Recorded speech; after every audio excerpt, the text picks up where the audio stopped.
Today's short story is called Fern Plans a Halloween Party by Fern the Leopard.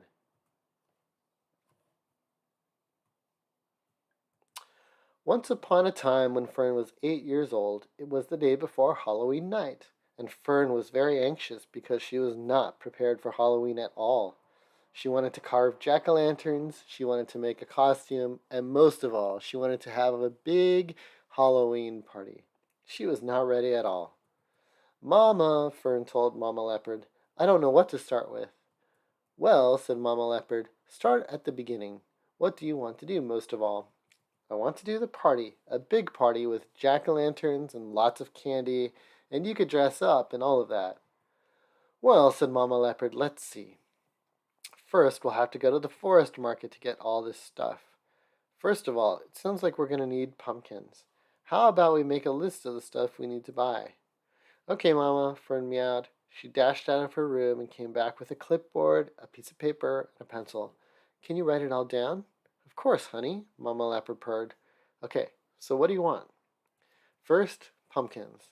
And then I also want candy, balloons, and jack-o'-lantern carving tools. I also want fake spider webs and other Halloween decorations. We also want a lot of food, like the oranges that can be drawn on to look like jack-o'-lanterns, and the bananas can be giant, scary smiles. All right, I wrote it down, said Mamma Leopard. I'll call Marsh and ask him if you can go to the store with him. Okay, Mamma, Fern told her. She went up to the room and went over the list of stuff, while Mamma Leopard called Marsh and asked if he could go to the store with Fern. Fern, Mamma Leopard called upstairs. Marsh said it's okay if you go with him and is coming down. Okay, Mama, Fern called downstairs. I'll be here the whole time. 15 minutes later, there was a knock on the door. Marsh, Fern called. She scampered over the over the door, dropping her coloring book, and opened the door. And there was Marsh. Hey, Fern, ready to go? Of course I am, Fern cheered. Let's go. Bye, Mama, Fern called back to her mom as they set off through the forest. They walked until they got to the forest market. Okay, said Fern. Here's my list of stuff. First, we have to get pumpkins. Great, said Marsh. I see a pumpkin stall over there. So they went over to the pumpkin stall and picked out 8 pumpkins, since they were going to be 8 party guests, including herself. They paid and put them in a cart Marsh had taken with him. Next, we need candy. Marsh looked around. I don't see any candy stalls. Fern giggled. They're right behind you. Oh, Marsh spun around and there was the candy stall. Which candy should we get? Fern asked him. Maybe some M&Ms and lollipops and Skittles and Kit Kats and bubble gum? Bubble gum isn't a candy, Fern pointed out. Yeah, but it's still good, said Marsh. Fine, Fern replied. They went into the candy stall and realized there were buckets full of candy all around them. Whoa, said Marsh. That's a lot of candy. I know, said Fern squealed with delight. This is the best place in the world. Fern, don't eat all of it yet. Remember, we're just buying some for your party, not buying it for yourself to eat in 1 second. Aw, meowed Fern. She looked around. I don't see any Skittles. Let's go ask the store owner where they all went. So he and Fern went up to the front desk and asked the shop owner, a very aggressive-looking panther, where all the Skittles went.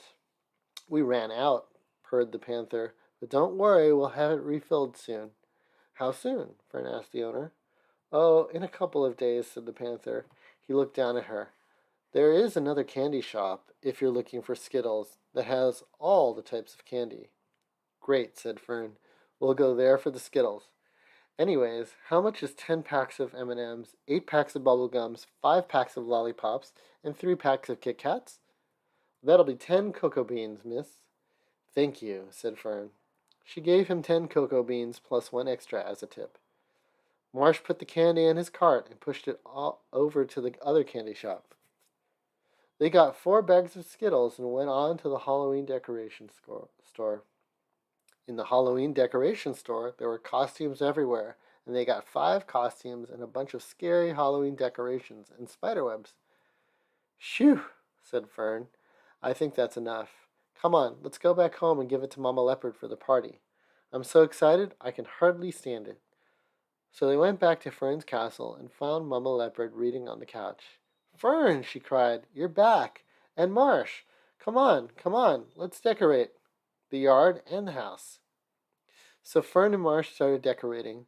They decorated the front door with spiderwebs and eyes, and they decorated the hall with ghosts and zombies and skeletons.